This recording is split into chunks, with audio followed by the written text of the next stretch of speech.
Welcome to the Farm to School podcast, where you'll hear stories of how you thrive and farmers prosper. Did we like that? Was that good? Was that good? Yeah. Okay, we can keep going then.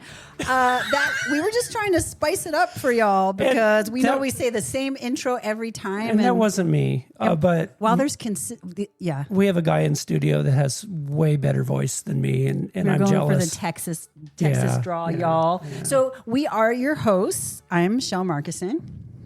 And I'm Rick Sherman still. We discussed this last time. I asked if you were going to change your name. No. He's not going for it. Hey, did you ever have any nicknames?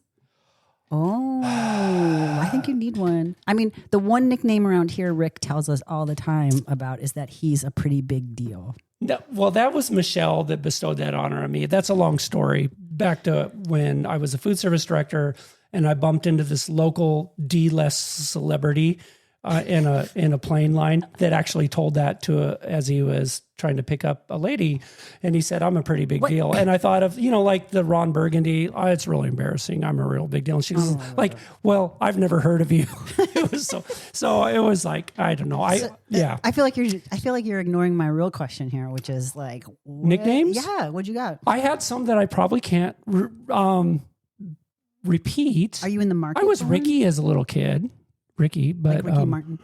No, Ricky Sherman, and then Richard Sherman, which of course is the football player everyone knows, and so that's why you have so many Facebook fans, right? I did it when he was in vogue and when he was a Seahawk. Which, by the way, go Hawks! They're going to play in the Super Bowl this week. At the time of this recording, and you've all known they're Super Bowl champions by now, so that's great. And we're talking the 2026. But Richard, when he was a Seahawk, I got hundreds of Facebook requests, and I had to put as a Facebook thing, I am not that Richard Sherman. I wish I had his money, but do you? You never know. But anyway, the grass is always greener. What did you have a nickname? Potentially. What kind of answer is that? Potentially. That's skirting the question. I'm in the market. Okay. For a new one. So Goofus. How about that? No, that's terrible. That is terrible. I'm sorry. I take that back. I call my dog that. I talk Odie is Goofus sometimes when he's in trouble. So you call me that? That's it's rough. Just a term of endearment. It's okay. Rough. It's all right. That's rough. Lauren's going to ask us to cut that, but it is what it is. So anyway, we did an episode, didn't we? We did do an episode. Christy Sheridan from the Henry Ford and I, one of the many amazing recordings we did when we were in Albuquerque, New Mexico for the 2025 Farm to Cafeteria National Conference.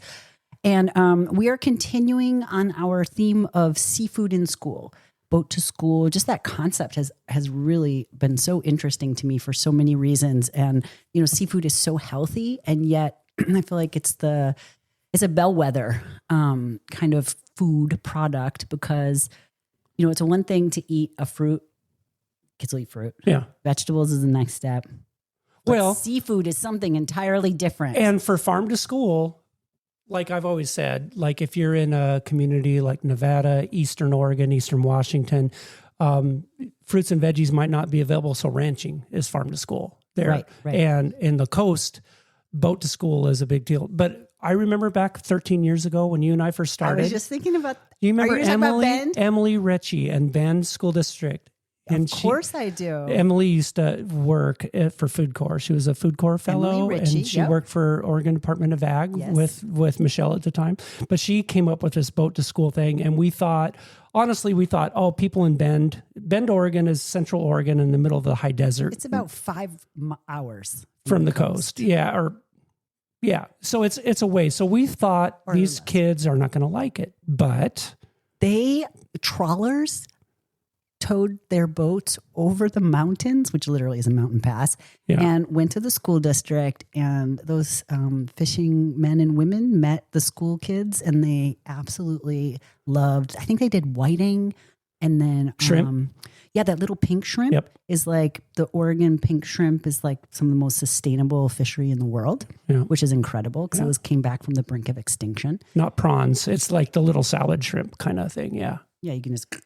Different parts of the country, shrimp means different thing. Oh, that was our office assistant barking. Sorry. Yeah.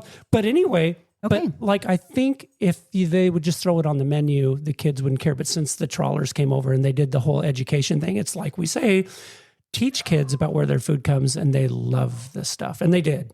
Truth. Yeah. So So that was hear this story. Enjoy all. This is Farm to School Network, Farm to Cafeteria 2025 magic happening. We are just sitting here chatting with Jenn, and then Miguel pops by, and so we are doing a twofer right now interview. Because of course they know each other. And so here Of course. we want to know what you're working on. How did you meet each other? And then Yes. let's talk about how amazing this conference is. Why don't you introduce yourself and tell us where you're coming from? Sure. I'm Jenn Lovewell, and I'm a former food service director in California. Now I'm running Real Good Fish. We're a national seafood company. Really, our priority is seafood to institutions, so colleges, universities, and hospitals, because seafood is, aside from plants, one of the healthiest things we should all be eating. It's great for kids. It's great for our brains. It's great for everybody. And no one's, especially in schools, they're not eating enough of it. So. And Miguel, you almost need no introduction except we're on a podcast and they can't see you sitting here. So could you please also introduce yourself? So, Miguel Villarreal. I'm currently the interim co-executive director for the National Farm to School Network, where I've spent the last 3 years. And so prior to that, as Jen's saying, I was a former school food service director in California for about 20 years. And then prior to that, I was a school food service director in Texas for 20 years. We love Texas. We love Texas. A lot of Texas shout outs today. So all the Texas shout outs. All right. So how did you two, Yeah, so we were both, Jen was doing some extremely creative work in her school district in terms of local foods and education and advocacy, I imagine, as well. And as we were in our school district. And so we both were singled out, if you will, by California Department of Education. Wow. In terms, they were running what Jen called an ambassador program. So they were taking people like Jen and myself and going around the state to have us provide training and education and motivation, if you will, to other school districts to demonstrate how we improved our programs with our within our communities. So that, Jen, how long did that go? That It was at least 3 years. something like that. Yeah. Yeah, and we traveled all around. All the state. around. It was so fun. It was so fun. It was. Sounds Because, like a field trip, an adult field trip. yes, we got to visit lots of different school districts, and then give our presentations, and again, try to motivate others and provide resources as well. So it was a fun time for sure.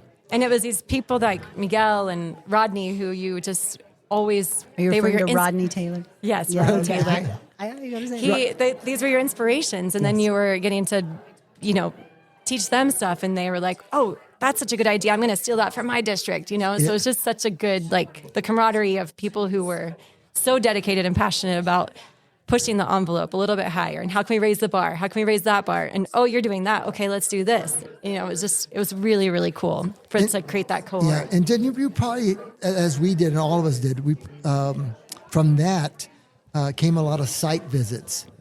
So we had other school districts come to our districts, and not only the school food service director, but in many instances, the parents, Wow. or a superintendent or an educator, because they were wanting to see what you were doing and how you were doing it, and so we were that model, if you will, but it was exciting. It was good times. Yeah. Yeah.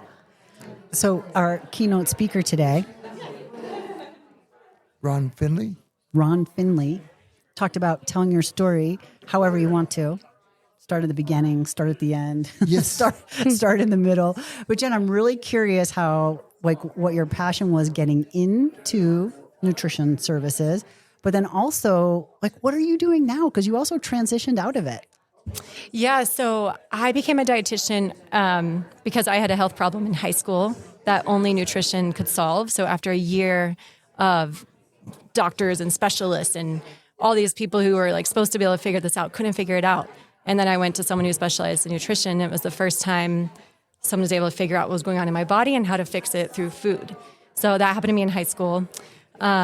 And it was largely because I was a big athlete, like most good Texans are. You're doing a lot of sports.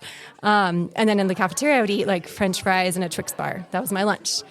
And so in high school, I knew my life's purpose was to help heal people and nourish them through food. And at the same time, how do we take care of our planet to do that as well? Because you can't do one without the other. So I just happened to see this job posting for a school district supervisor. So I thought, I'm really into food systems. I'm really into the sustainable food systems. If I get into a school district, maybe I can start to impact how procurement is performed. And, we can start to tip the scale towards better food at scale. And then I went to a school the first day and I saw the kids. I was in my mid-20s that time, so kids weren't on my radar. But they stole my heart. And so at first it was really about procurement and the impacts large-scale procurement can have on the planet. And then it became all about the kids at the same time for me once I met them. So then 6 months in, my director retired and they just put me into the director position and just said, figure it out. 6 months. Yeah. 6 months. And I was like 23. 24. You're like, I got this. Yeah. You don't know any better at that age. You're like, I can do anything. Exactly. You have The confidence of deals. Yes. And you don't need as much sleep. Yeah. And you're just you're like, And you were an athlete, so you got this. yeah. But then I got a crash course in school food very quickly, and had to learn how to work with my passion and fervor and ideals along with staff, large staff and pushback that can come sometimes in school kitchens. But yeah, we figured it out and we worked. And so we were starting to get in local produce, grass-fed meat from the hills of, the California hills overlooking the ocean, just incredible products for our kids. Amazing. And that's what I loved about school food was it's like a big jigsaw puzzle every day of how are we going to feed kids, first of all, but how am I going to work with my budget and my, the procurement regulations and this school site, how are we going to do all this? But again, pushing the envelope and making it better. It was so fun to see it as a big problem to be solved. And then you solve a problem and you want to go into the next one and, addicting almost to absolutely. Yeah, keep going. The analogy I used talking about sports, the analogy that I would use at that time was that because we were doing so many incredible things that, are truly perceived as winning, if you will, if you think about a sport, and achievements that came from this, students interested in what was being served in the cafeteria and so forth, and just parents being excited about what you were doing, or farmers being excited, and those stories being shared. That brought in others into our fold, and I'm sure you saw that as well, because they wanted to be part of that team. It's contagious. It's contagious. It's I used to say, when I first arrived in the school district, I made a lot of phone calls. I made a lot of contacts trying to reach out to people that I needed help with. Within a year to 2 years, I never picked up the phone, and I had more support than I needed, but I never said no. I just kept opening the door because there was something for someone everywhere, whether it was in the classroom or whether it was in the kitchen or, with procurement or how to education or taste test or on and on and on. If you wanted to be a part of, as you know, Jen, if you wanted to be a part of school food services, there's so many different things that people could participate in, and feel their passion, and then also be recognized for their creativity and their participation in those endeavors. Which sounds like, Jen, maybe exactly what you were doing as you were transitioning out of school nutrition services. What problem were you trying to solve when you launched the initiative you're working on now? Yeah, so so I was finding all this, great produce, great other proteins, and I was the director in Monterey, California, which if you've ever been, it's a fishing town, and I've been there for the monarchs. Oh, yeah. I've been there a couple of times for monarch migration. Yeah, but there's the wharf, and it just has this heritage and this feeling about it, of an old, Italian and Portuguese fishing village. And even in my staff, almost all of our kitchen managers were daughters of Italian fishermen and wives of fishermen. And so it was even this like subculture within our department. And the stories, that the women would tell of like going home from school and eating fresh anchovies on toast. And so, but then all we could do was serve frozen fish sticks from pollock, from Alaska to our kids, but they're looking at the ocean from their classrooms. And I could not find, so now once you know more about the fishing industry, you realize that that's all a facade. It's all, now it's the Fisherman's Wharf is used to sell cotton candy and, taffy and T-shirts, and there's not even that's what I bought my kids there, I'll admit it. Yeah. And it's fun. But it's such a disconnect between what it was and also what it is in terms of this like ocean, a town that exists on the ocean. But I became obsessed with how do I get my kids local fish, and also for my staff who this is part of their story, and I don't want them to serve. Food is powerful, food is so meaningful for like how we grow up, what we, and so just for, even as a service to them to serve frozen fish sticks felt like a disservice. So, I met a gentleman who had just started a local, like a direct CSF, a community supported fishery company. So they were doing really innovative stuff with applying the farmer model to fish, where people were in the community were subscribing to get local deliveries of fresh fish, whatever was coming across the docks. I've never heard of that. I've worked on CSA farms, but I'm so surprised. I want to CFF where I'm from. I live in Michigan, so it's a little bit different. But no, that's amazing. Maybe LSF, the lake supported community supported fish. So just really committed. He grew up on an island. He's now my husband. So excellent. Oh, I love this even more. Let's talk about this. So I had met Alan. He's a really nice guy. They call it a meet Really cute. nice That's guy. a meet cute. A meet cute. Yeah, when you literally meet cute. Yeah. Fish cute. Yeah. So I was, talking to him about this, and he was teaching me all kinds of stuff about the seafood industry and how there was no local fish in Monterey anymore, and that's why I couldn't get it. And because no one else would talk to me about it, they would just say like, "We're not interested," So then he was like, "I can get you local fish," and I was like, "But here's my budget. I need it to be, I need it to be like 75 cents for 2 ounce." And he was like, "What? 2 ounce? What are you talking about?" Yeah, he was like, "That there's no way. Maybe if you're getting like bait, but Serving kids bait. maybe better than fish sticks, though. I don't know. Yeah, maybe. It's a toss-up. Yeah.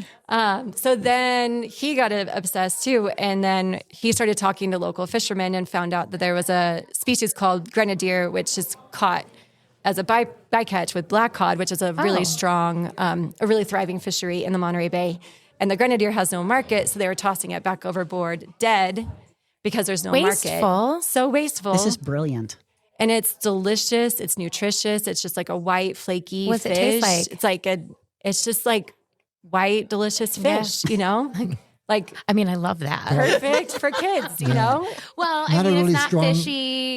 Yeah, not fishy. Not a strong fishy flavor. And so we were able to tell the fishermen, okay, we're going to start paying you to keep that fish because it's, which is better for them because they're already pulling it up, all that time, the bait, all the, labor to pull it in. And then otherwise they're just throwing it back overboard because there's no point to it. So we're like, okay, we're going to pay you to start keeping it. We need it, 75 cents for the whole fish, which works out, then it'll work out for my budget.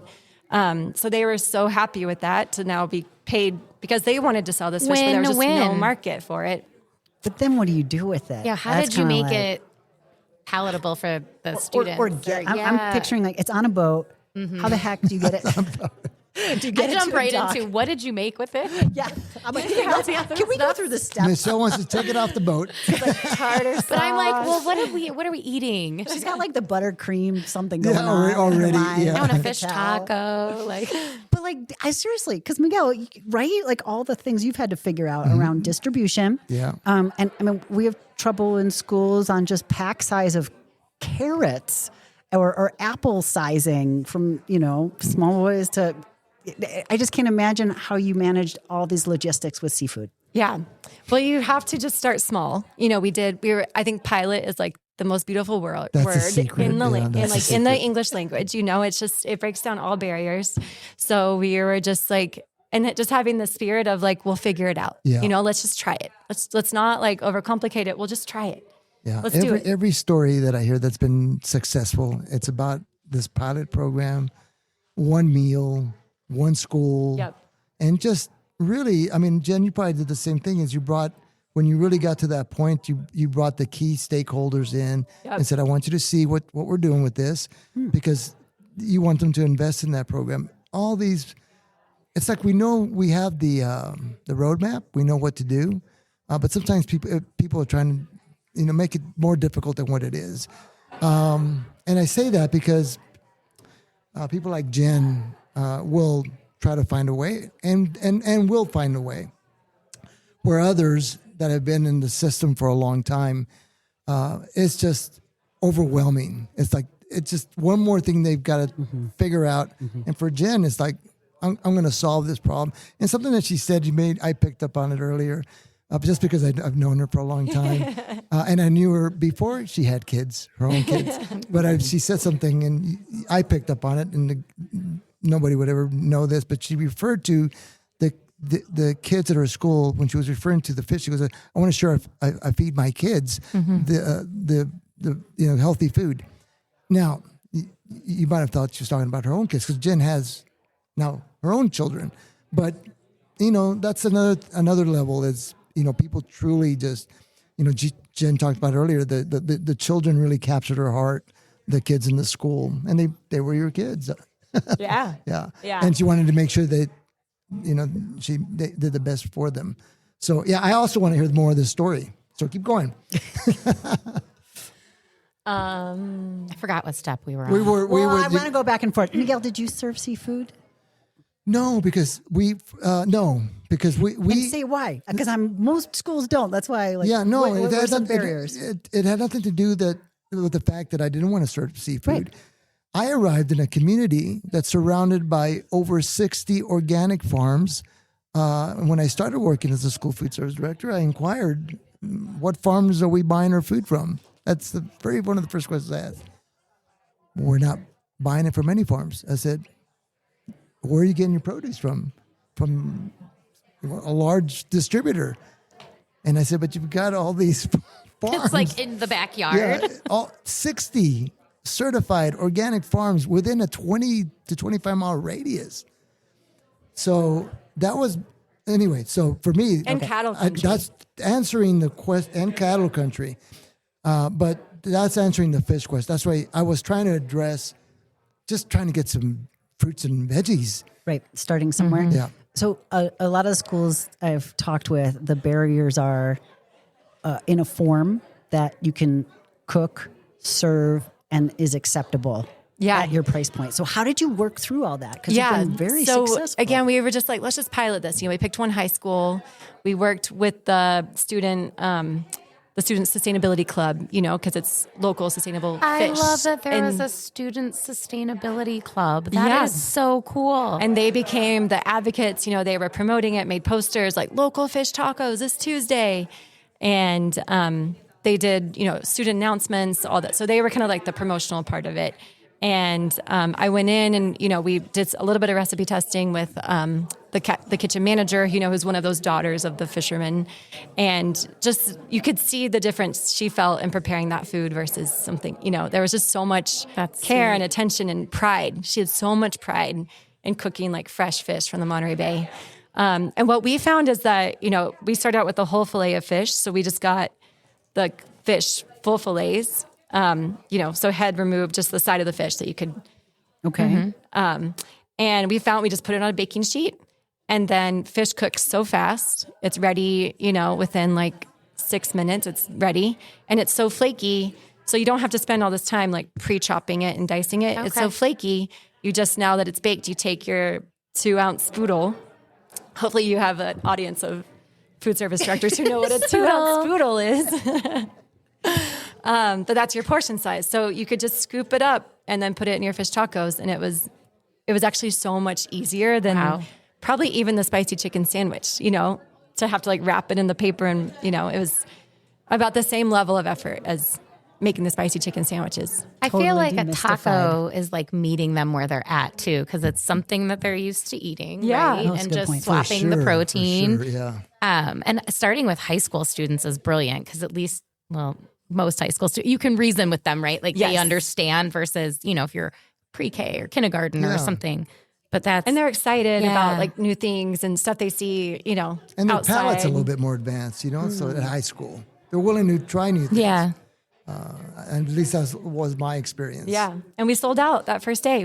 On our pilot, we sold out. We sold more fish tacos than we sold pizza and spicy chicken sandwiches. I've never heard that. Okay. That's awesome. Yeah. Awesome. And so that was the idea with the pilot is, we're not attached to the outcome of this. We don't, if it works, it works. If it doesn't, it doesn't. And then the program allowed to show us that it wanted to be a program. It said, it was like clear that, okay, there's something there.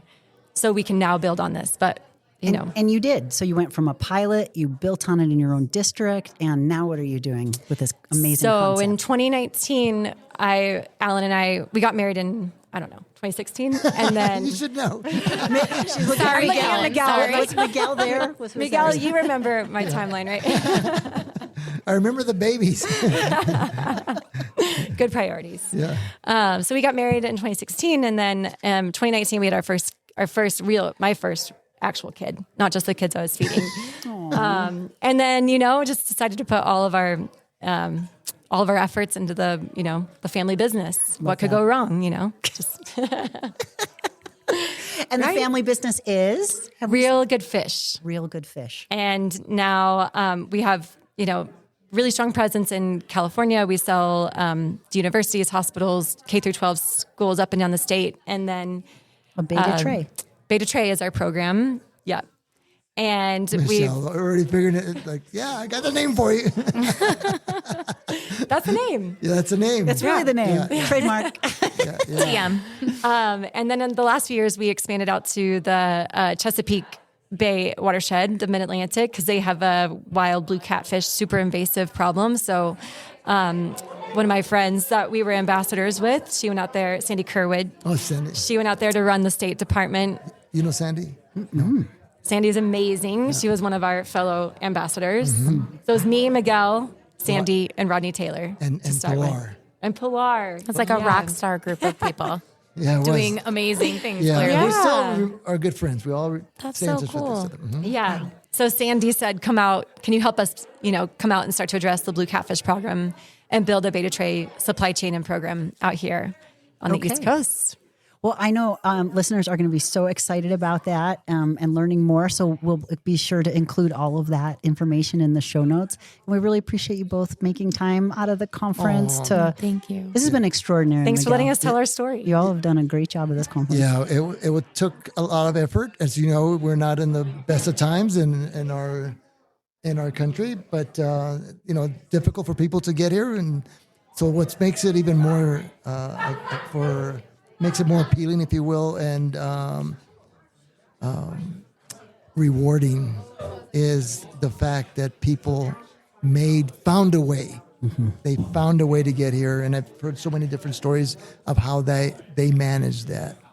And then the other story I want to share is that we literally are in a hallway and getting stopped, and people are taking photos and waving, and it's been very exciting. So, about how many people are here? Yeah. So close to 1,000 people are here, and the thing that I want to share.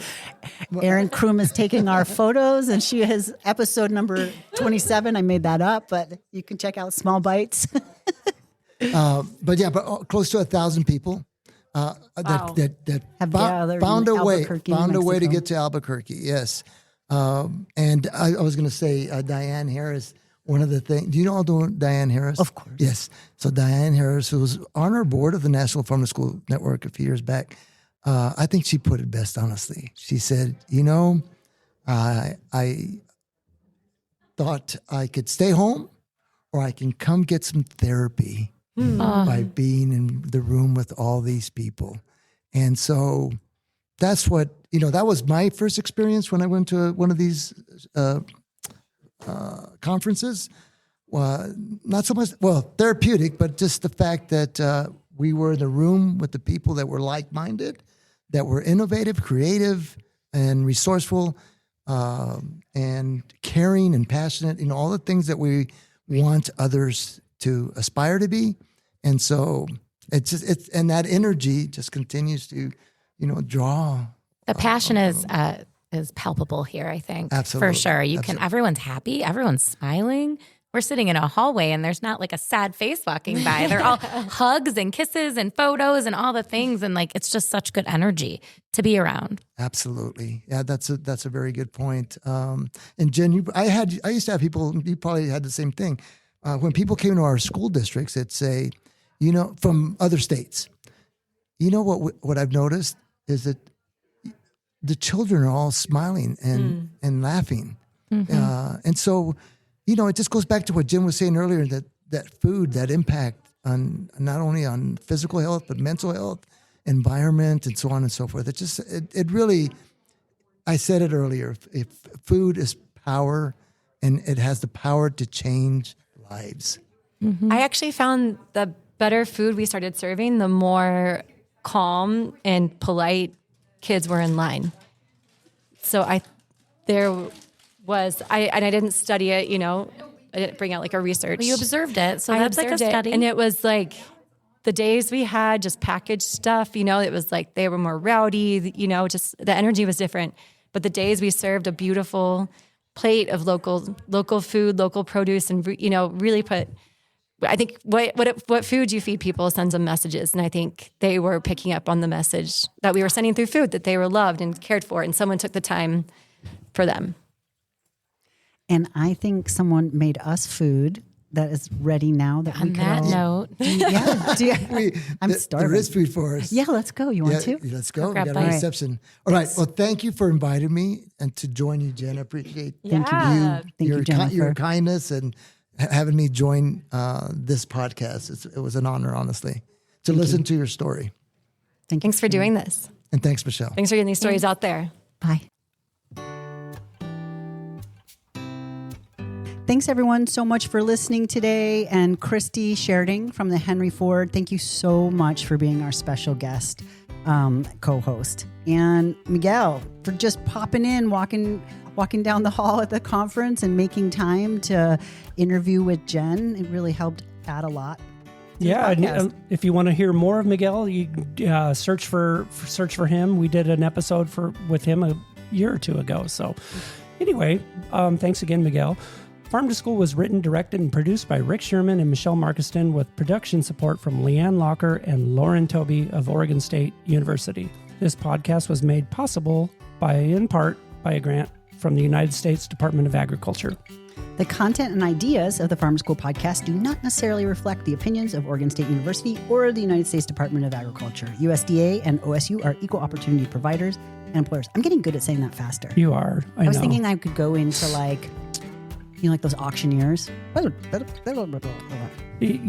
think you're there yet. But hey, Michelle, do you want to learn more about Farm to School? Michael, do you want to learn more about Farm to School? Yes, I do. Check out our other episodes, show notes, contact information, and so much more by searching up Farm to School Podcast OSU. We would love to hear from you. Stop by the website Michelle just mentioned, say hello, give us an idea for a future podcast. All right. Bye, everybody. Bye. Thank you.